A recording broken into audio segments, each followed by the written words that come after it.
Pinakamataas na pagpupurit, pagdarakila tayong sa ating pinakamamahal na Panginoong Hesus po lamang, dobling paggalang po sa ating beloved Honorable Pastor Weldy Almeda at sa patuloy pong pag-alaala ng mga turot aral ng ating beloved Pastor at sa ating pong beloved Assistant Pastor Rina C. Almeda, hallelujah, at sa ating pong mga beloved preachers, mga worker, hallelujah, at sa inyo pong mga pinagpalang kapatiran, hallelujah, isang mapagpala pong hapon, hallelujah, at higit sa lahat sa ating pinakamamahal na Panginoong Hesus, hallelujah, nagpupurit, nagpapasalamat po ako sa ating pinakamamahal na Panginoong Hesus, sa ginto ang pagkakataon po ito na mulit-muli po, hallelujah, mahasariwa ko yung kabutihan niya sa aking buhay, hallelujah.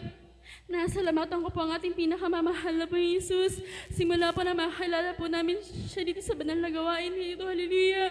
Bagamat hindi man po naging madali yung aming buhay. Ngunit pinasalamatan ko yun sa ating pinakamamahal na Panginoong Hesus dahil bagamat marami man po kami pinagdaanan. Ngunit, hallelujah, sa tuwing maaalala ko yung mga hallelujah pinagdaanan namin nung nakaraang aming buhay. Hallelujah. Nandiyan po na napapaluhan nila ako dahil napakabuti po talaga ng ating pinakamamahal na Panginoong Hesus. Dahil, hallelujah, hallelujah, bago po kami makakilala sa ating pinakamamahal na Panginoong Hesus, magulo po talaga yung aming buhay, maging ang aming tahanan, napakaingay. Hallelujah, walang kapayapaan. Hallelujah. Nasalamatan ko sa ating pinakamamahal na Panginoong Hesus dahil simula nang madako kami dito sa dahon ng Bicol, bagamat nandiyan po talaga na musmus pa lamang po kami noon, hallelujah. Nandiyan po talaga na alam na alam, hallelujah, sa murang isipan pa lang nanandadaho na po yung mga nangyayari sa aming buhay, hallelujah. Nandiyan na, hallelujah, nag-throwback po sa akin, scroll lang po ako sa Facebook. Nandiyan na, nakita ko po yung baha, hallelujah. Nandiyan na, naisip ko po noong time no, nakakasagsagan po yung aking beloved Papa na, hallelujah, ano-ano po talaga siya sa pinagbabawal na gamot. Wala po siya sa isip. Nung time po na nandun po kami sa dahon ng kabuyaw, hallelujah, bahain po talaga doon. Hallelujah, nandiyan na. Bagamat sa murang kaisipan ko, tanda ko pa po na ang aking beloved Papa na lang po yung naiiwan dun sa bahay namin. Hallelujah, nandiyan na. Kunting-kunti na lang po talaga maaabot na po yung bahay namin dahil nasa taas po kami ng ilog. Parang second floor na rin po. Parang kasi na po ng second floor yung tubig po, aabutin na po yung bahay namin. Hallelujah. Nandiyan na, sinisilip ko na lang po yung aking beloved Papa. Hallelujah. Nandiyan na. Nakaano po siya dun sa kahoy. Hallelujah. Niyayakap niya po yung kahoy. Wala po siya sa kanyang sarili. Hallelujah. Nandiyan na. Hallelujah. Nung time po noon. Hallelujah. Hallelujah. Naaalala ko yung baha. Hallelujah. Sabi ko, mahal na Panginoon, kung wala ka. Hallelujah. Nandiyan akong bagang ano man po yung nangyari sa amin. Hallelujah. Pinasalamatan ko yun sa ating pinakamamahal na Panginoon dahil simula po nang nadaho kami dito yung kapayapaan sa aming tahanan. Binigay po ng ating pinakamamahal na Panginoon Hesus. Dahil ang aking beloved Papa and Mama, hindi yung tipong binago nung simula po na maglingkod kami sa ating pinakamamahal na Panginoon Hesus.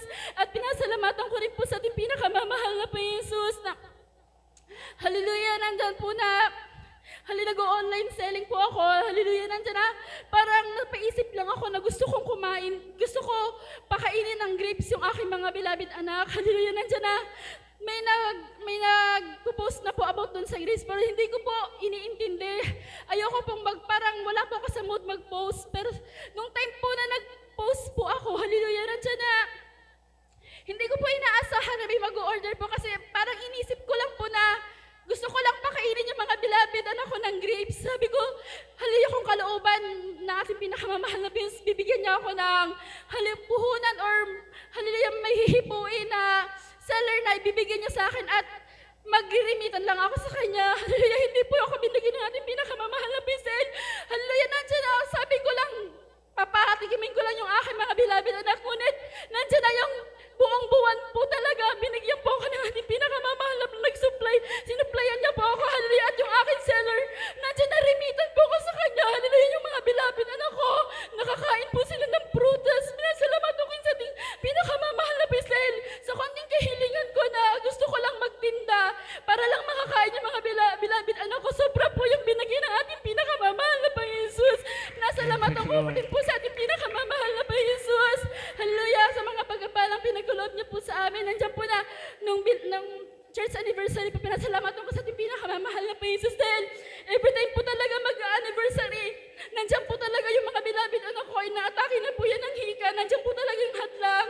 Dahil before po mag-anniversary, naalala ko lang po na nung time po na mag-anniversary, hallelujah, nandiyan na.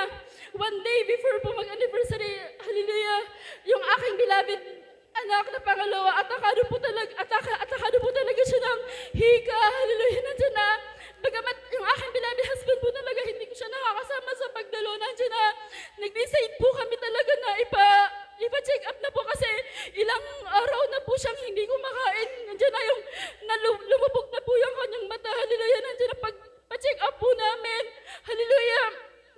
Ibig ko confine na daw po. Sabi ko sa ating pinakamamahal na Panginoon Jesus, mahal na Panginoon ako, kalooban mo, mahal na Panginoon. Pero wala po talaga kami financially ng time na yun. Sabi ko, mahal na Panginoon, gusto ko na lang pong iuwi dahil sa araw po na bukas may gawain. Idadalo ko na lang po. Hallelujah, nandiyan na.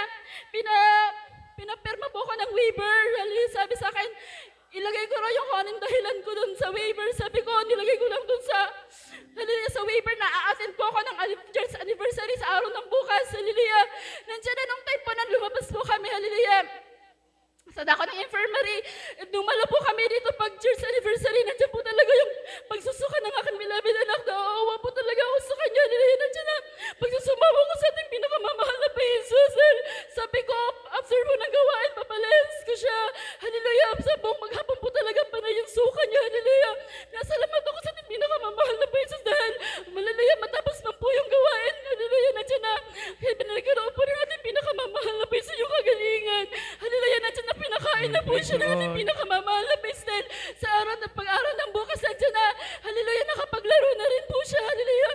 Nasalamat ako sa ating pinakamamahal na Jesus dahil nung time po na nag-church anniversary, lagi ko talaga naaalala na aatakihin sila ng higa pero napakabuti natin pinakamamahal na Jesus dahil nung time ng church anniversary, wala po silang sakit na naramdaman. Hallelujah. Pinupuri at pinapasalamatan ng ating pinakamamahal na Jesus sa mga kumigamat magkasakit. Nandiyan na yung kagalingan.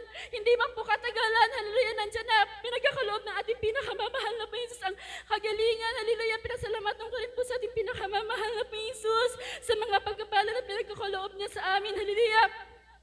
Maging material man ito, financial, physical, higit sa lahat, sa pagkapalang espiritual, lahat pong kapurihan, kapasalamatan, tayong sa ating pinakamamahal na Jesus po lamang.